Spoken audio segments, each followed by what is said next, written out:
Don't you just love biking? The joy of simply grabbing a bike and pedaling quickly to the shop, bar, or wherever you want to go. But if you're like us and prefer more scenic rides, you're in the right place. In this video, we'll take you through incredible bike routes from around the world that'll take you anywhere from a day to months to complete. So grab your sunscreen and don't forget the anti-chafe cream. First up is the Friendship Highway in China. The 800 kilometers between the Tibetan city of Lhasa and the Nepalese border is the world's most beautiful ride, depending on how much you enjoy sometimes desolate high-altitude vistas. The route includes 3 road passes of more than 5,000 meters. That's about 16,400 feet. Add that to a lung-bursting maximum of 5,220 meters over the Gyatso La mountain pass, from which a distant view of Everest can be seen on a clear day. It goes without saying that this isn't for everyone. The terrain can be challenging, and the distance between towns necessitates careful planning. Also, due to Tibet's sensitive political situation, individual travel can be difficult at times. Everest isn't the only view from there, though. From the religious and cultural wonders of Lhasa and Gyantse to the prayer flag-draped peak of the Gampa La mountain pass, with the vast turquoise lake Yamdrak Yumtso shining in the valley below, this route remains one of the world's true adventures for the brave at heart. If that isn't enough, the route concludes with what's possibly the world's longest descent, a 3,500-meter drop off the edge of the Tibetan plateau via muddy hairpins. We're sold. Next is La Ruta de los Conquistadores in Costa Rica. This 270-kilometer off-road ride across Costa Rica is shorter but no less difficult than the Friendship Highway. This journey from the Pacific to the Caribbean coasts includes mud paths, rainforests, coffee plantations, and even an extinct volcano. Each November, it can be completed in 3 days as part of the annual mountain bike race from which the ride gets its name. Those with less time on their hands can spend as much time as they want, whenever they want, tracing the route of the title's chief conquistador, the 16th century Spanish conqueror Juan de Cavallon. Costa Rica has a diverse range of natural wonders packed into an area roughly the size of Switzerland, with roughly a quarter of it designated as a national park. La Ruta won't disappoint you. The route begins in the surf resort of Yaco Beach and quickly turns into energy-sapping red mud dirt roads that climb up. The official La Ruta course includes approximately 3,000 meters of climbing on the first day alone. It skirts San Jose, passing near the extinct volcano peak of Iratsu before descending to mangrove forests and white sand beaches. The original mountain bike stage race, La Ruta, has been dubbed the world's toughest mountain bike event due to its incredible elevation, treacherous jungle terrain, and 20 microclimates as it crosses Costa Rica. Riders who aren't ready to tackle the entire crossing can get a taste of it by participating in the La Siesta one-day ride. Take it from us, this should be on your bucket list, whether you're an experienced rider or a beginner looking for a quality mountain biking experience. Now, let's turn to the North Sea cycle route in Europe. The NSCR, also known as the Euro Velo Route 12, is a Euroskeptic's worst nightmare, an EU-funded epic across 8 countries that claims to be the world's longest signposted cycle route. Yeah, you're gonna need weeks for this one. It stretches nearly 6,000 kilometers from the northern edge of Scotland's Shetland Islands to the coast of the United Kingdom, France, Belgium, the Netherlands, Germany, Denmark, Sweden, and Norway. The North Sea cycle route begins in Scotland and extends for 1,200 kilometers, followed by 1,000 kilometers on English soil. It's then followed by 400 kilometers in the Netherlands. Cycling from Holland to Germany takes about 900 kilometers, after which you can cycle to Denmark, Sweden, and Norway. No biggie, right? The route is suitable for both children and adults, mostly because the well-developed cycle paths are separated paths that run along quiet streets. It goes without saying that there's no reason for anyone to attempt the entire thing in one go. It also goes without saying that a surprising number of people do, primarily over the course of several summers. Why only summers, you ask? This is a route where the warmest spot is probably somewhere near Oosten in Belgium's coast, so it's not suitable for winter. The most daring riders populate the official NSCR website with arcane advice on obtaining Krona when crossing into Denmark and the best way to get themselves and their bikes across the sea crossings. Just be sensible and safe, okay? Then there's the Shimanami Kaido in Japan. At slightly more than 64 kilometers, this is possibly the only route on this list where riders could consider taking their children the entire length without fear of being visited by social services. It snakes across a series of small, beautifully scenic islands in the Hiroshima prefecture in the country's west, completely separated from the road. Even though cars are more commonly associated with Japan than bikes, cycling is common here, and the Shimanami Kaido demonstrates how 2 and 4 wheels can coexist happily. The segregated cycleway, which also has a pedestrian lane, runs alongside the road for the most part, but there are diversions, not the least the longer and gentler and thus more leg-friendly slopes up to the high road bridges. Don't have your own bike? No problem. Bikes can be rented at a number of locations along the path. Some people complete the journey in a single day, but many stop to admire the breathtaking scenery along the Seto Inland Sea. What we love the most about it is that it is a gently meandering path, not a teeth-gritted grinding path. Yes, there are tolls on the bridges for cyclists, but they're small and require a pocket of change rather than a bank loan. That's one of the best parts about taking up cycling. It's easy on the pocket. Coming up, Great Divide mountain bike route in North America. If you're looking for a beast of a route, you got it. We're talking about an off-road touring route that runs from Alberta, Canada to New Mexico. If the 4,400-kilometer length isn't enough to get your heart racing, how about a total elevation of 61,000 meters? Trust us, you don't even want to know what that is in feet. Yes, nearly 7 times the height of Mount Everest from sea level, not base camp. Oh, did we forget to mention the Colorado Rockies? Grizzly, moose, mountain lions, and eagles are all possible companions along this route. If that isn't enough to consider, the trip is also only feasible from June to September due to weather conditions, and even then flash rains can make sections impassable for weeks at a time. Only for true adventure junkies, this one. Now, we haven't forgotten the Munda Biddi Trail in Australia, another epic, this time in one of the world's most remote locations, Western Australia. The name Munda Biddi comes from the local Aboriginal language and means path through the forest. This one-of-a-kind path winds through some of Australia's most beautiful forests and bushland. It's also frequently extremely remote, making it largely the domain of wiry, wind-burnished men and women on well-worn mountain bikes towing trailers loaded with anti-bear spray, titanium camping spoons, and nuclear fusion nano stoves. It's undeniably beautiful, encompassing everything from woodland to mountains and the Great Basin wastelands. At the very least, the Munda Biddi route organizers may be on the rider's side,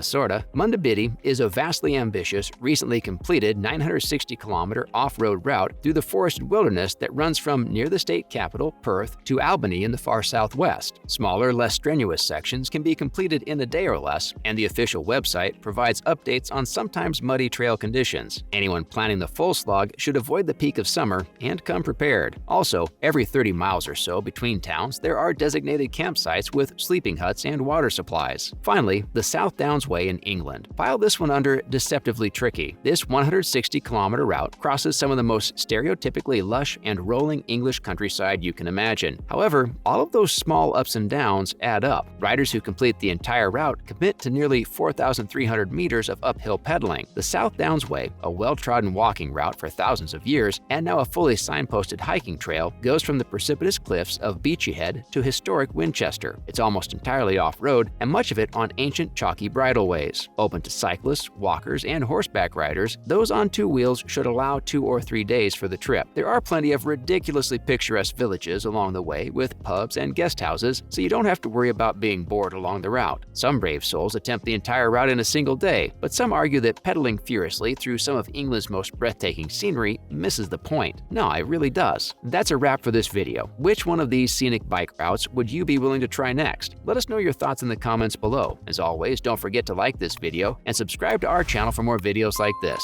See you in the next one.